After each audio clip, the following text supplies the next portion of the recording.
Hello hi అండి, అందరికీ నమస్కారం. ఈరోజు వచ్చేసి ఇత్తడి సామాను ఎలా క్లీన్ చేసుకోవాలో మనం చూసేద్దాము. ఓకేనా?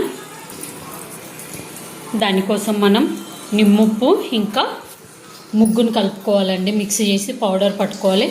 అలాగే చింతపండును కూడా యూజ్ చేసి, ఈ మూడింటితోటి యూజ్ చేసి మనం ఈ బిందెల్ని తెల్లగా చేద్దామండి.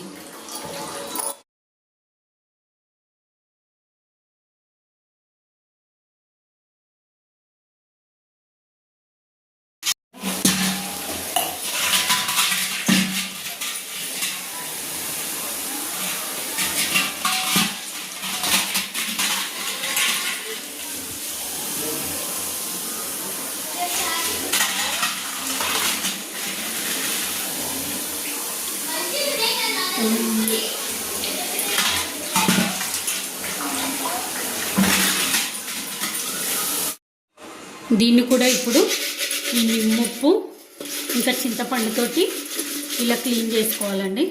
చూద్దాం ఇది కూడా ఎంతవరకు తెల్లగా అవుతుందో. చింతపండు ఇంకా ఈ నిమ్మప్పు కలిపిన పేస్ట్ తోటి ఇలా రుద్దుతూ ఉండాలండి.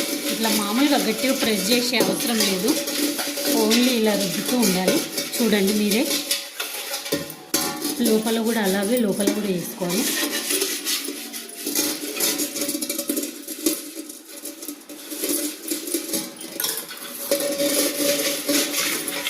చూడండి ఇప్పుడు ఇంత తెల్లగా అయిపోయిందో.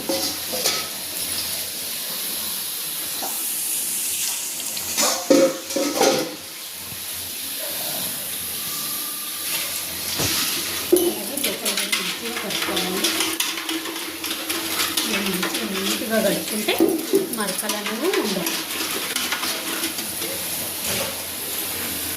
ఒక్క నిమిషం అండి ఫ్రెండ్స్, ఇంత తెల్లగా అయిపోయిందో చూడండి. ఈ ట్రిక్ను కూడా మీరందరూ ఫాలో కండి. చూడండి ఫ్రెండ్స్, మీరే డిఫరెన్స్ ఎంత తెల్లగా అయిపోయాయో. ఈ ట్రిక్ను మీరందరూ కూడా ఫాలో అవ్వండి.